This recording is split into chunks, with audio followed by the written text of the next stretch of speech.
Just Julian, stick to it. All right, you got true damage, you got magic, and a solid amount of utility. All right, Smart Omega Empress, maybe they can even out. How do you feel about this? I'm scared! You're scared? What about you casters? Are you guys scared as well? I've never been scared in my life, Eterna.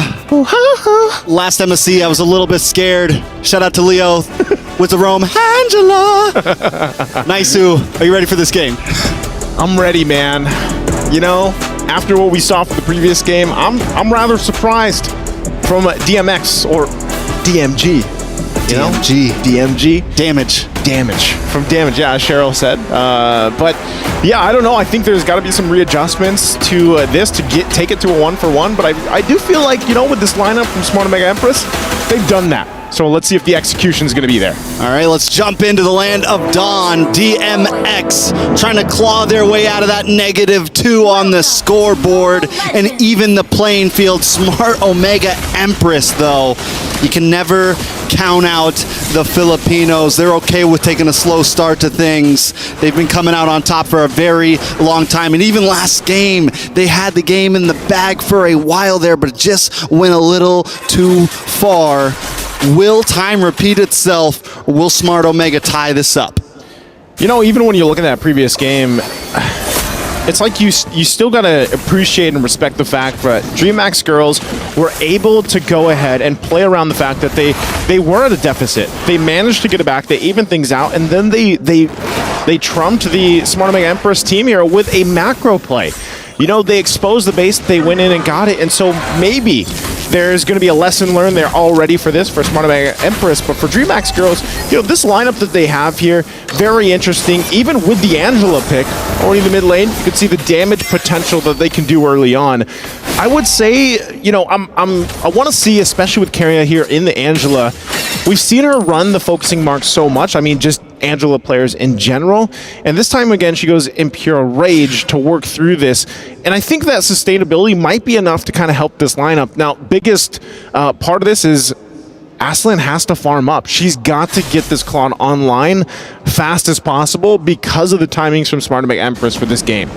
Yeah, I mean, we got the Impure Rage, Concussive Blast as well from Angelus to help kind of stack up some damage from the whole team. It just shows that Dreammax girls want to be aggressive here. Aslan as well, going to be a fast girl moving along this field. But Shanoa seems to always be kind of getting the better, at least in the laning phase, really showing up in terms of just the 1v1.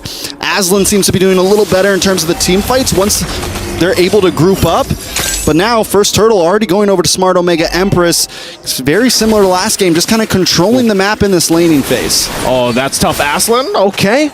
She's going to be all right. She gets out. She pops the Purify. Just forced out of the lane, too. Flicker from Carria. Penalty zone, too, to catch Amore. They might be able to get the kill here. She goes out, but she can't get away. Hybridy will get the first blood. Good response there from Dreammax girls to not let Smart Omega Empress push this lane any further. All right, so Dreammax girls make a nice play into the boss side. Push back onto Shanoa here. Still a lot lost. I think a whole wave loss there for Aslan. Gonna give Shanoa a little bit of a lead here. The kill does go over to Hybridy, which is going to be huge. Hybridy rotated all the way from the top side for that. I just noticed, I'm like, wait, taking a journey. The EXP laner came all the way to top side. Gonna need to play catch up a little bit with not Ayanami. So back in the boss side, Omega Empress still looking for ganks. Oh, here on the bottom side, Murray primed and ready. They're going to go in with I'm Offended, and the clash down. Carria taken out. Aslan's still going to be alive. She gets out with her life, but Smart Omega Empress going to be happy with the 1 kill pick up there. Aslan's good at surviving, man. No matter what Smart Omega Empress brings down to that gold lane, Aslan has been able to slip through the cracks, and as long as Aslan is able to continue doing that, it may be okay. Yes, they're losing a lot of gold, but we've seen that Dreammax girls is okay with bringing it to the late game. But I want to think that, wait a second, a little bit of action on the boss side. Kira gets taken out off camera. Now, Smart Omega Empress, I thought about it before this game started. I think the big goal is we're not going to let this get to the end game. We're going to get this early game lead and capitalize. And look at the big play on Hybridy. Last Insanity almost takes her out. Okay, they don't pick anything up there, but still, what's happening here, Trex, is they're putting pressure everywhere on the map. I'm Offended going to be used too. Eternal Guard going to be dropped down, but now in the battle for the mid lane, Aslan goes in with the Blazing Duet. We'll push them back a little bit further. They might still go up and follow up through with this. Multiple members low here from Smart Omega Empress. Turtle's still going to be ignored for now. They're going to go back to base, heal back up, and get ready for that objective. But it looks like, Aslan, this is what I was wondering is, how will she play this Claude? How will she go ahead, scale this up? Because it's a little different. I mean, when you have the Moskov, you can always rely on the fact that, hey, you know what? If you guys are fighting it out, there's a good chance I can join the fight. So part of that is how is she going to rotate and push this tempo on the Claude pick? I mean, it's definitely not as good, but there's still decent rotations from a Claude. As long as you can keep that passive going, you're going to move faster, you're going to shoot faster, you're going to be able to use the BMI to get around, but a little bit of an engage around the turtle pit. Okay. Again, good usage. This is the strength also of having a heart guard. Especially on a tanky hero like Angelus. They know that ultimate's down now, though, so I'm not sure if Dreammax girls actually want to go ahead and take the objective. They're just going to focus on these resources for now, get the buffs. They might still be ready, but Smart Omega Empress, like I'm saying, they built this gold lead on a lot of the macro decisions they've made so far.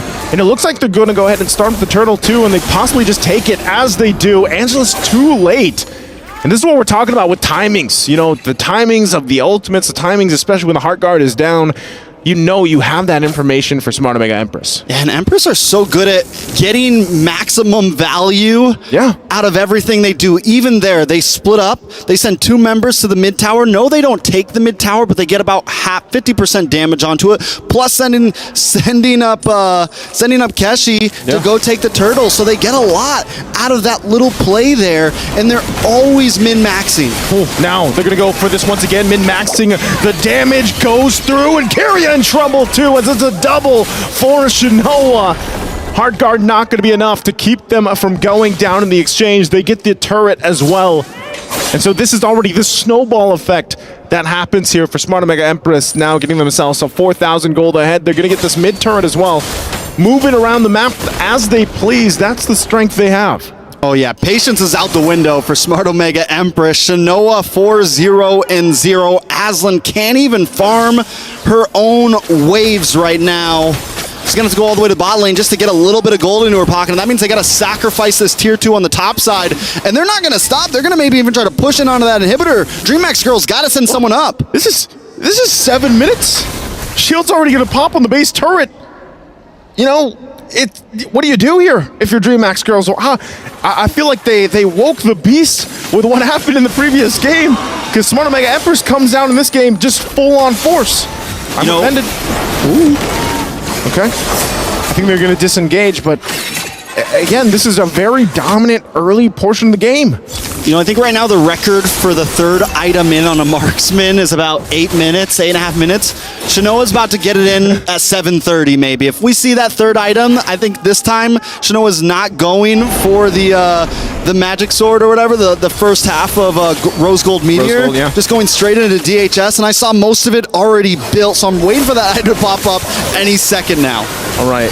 I'm not sure if they get this. Oh, they do. They get that shield as well. So Dreammax girls hold on to the 1 turret there with the shield. Bottom side, 3rd turtle of the game is up. Smart Omega Empress complete control so far of anything they want across the map. That Lord is going to spawn now, though. And, given that whole situation, you're talking about 6,000 gold ahead. You already talked about the item lead that Shinoa has, and I mean, you can't do anything if you're Dreammax girls at this point except to get ready for the defense. And now when you're looking at it, how do you defend against this? Aslan, like you said, she has not been able to farm up on this Claude much at all, and it's going to be difficult. You almost have to use your Blazing Duet for the defense to clear the waves and hope that you hold on to what you can for the base. Once that Lord starts coming down, taking a look at the items, I mean, just got a explosive scythe. That's it.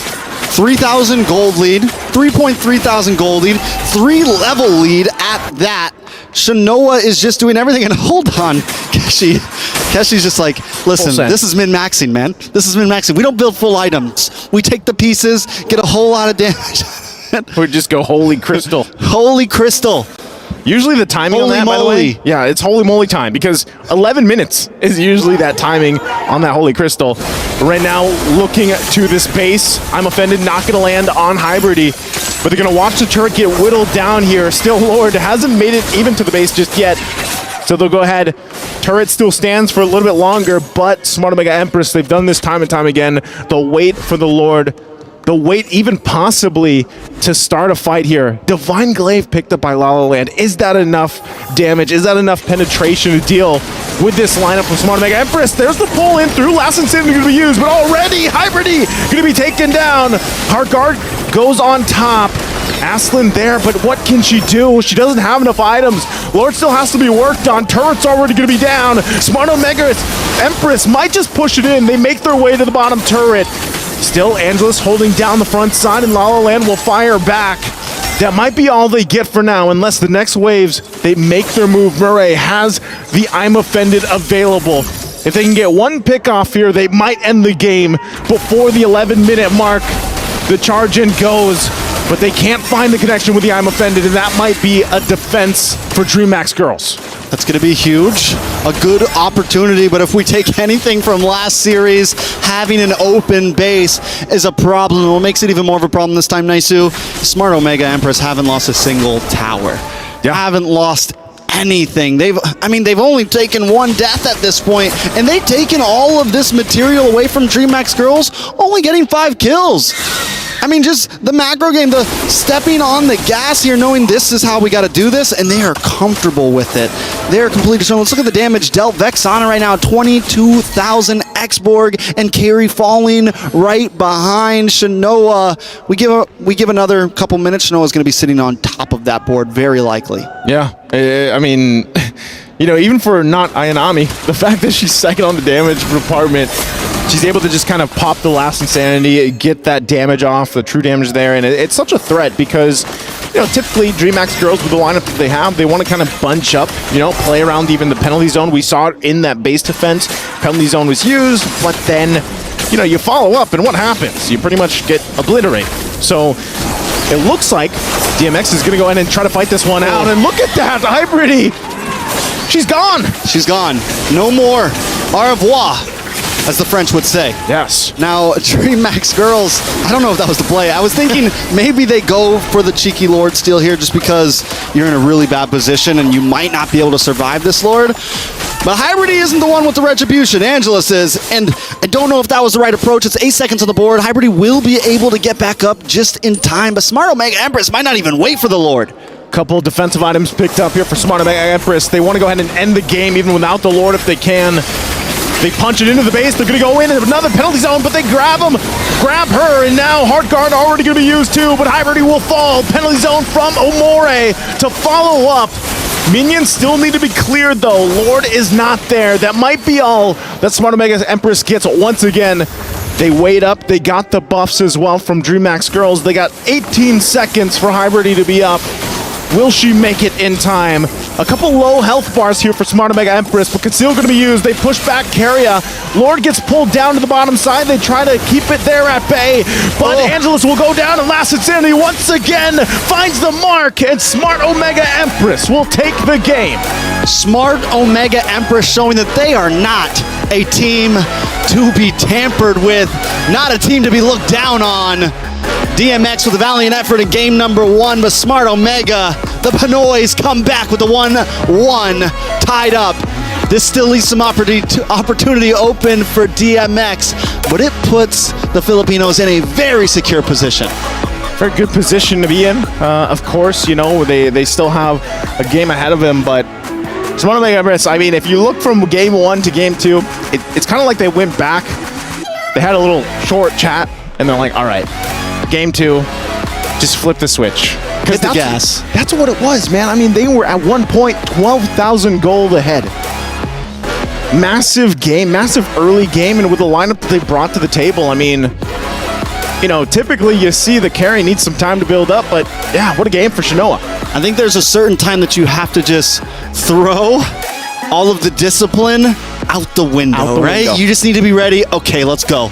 It's go time. and just attack, attack, attack. And that has been seeming to work out. It's also something that really works out in the current meta. It's so aggressive. And these girls are showing exactly how they can make it work from the draft to the play style. Omega comes out in a very, very dominant fashion. Excited to see who we got coming up in this future interview. It's Trex and Naisu on the decks. We'll see you.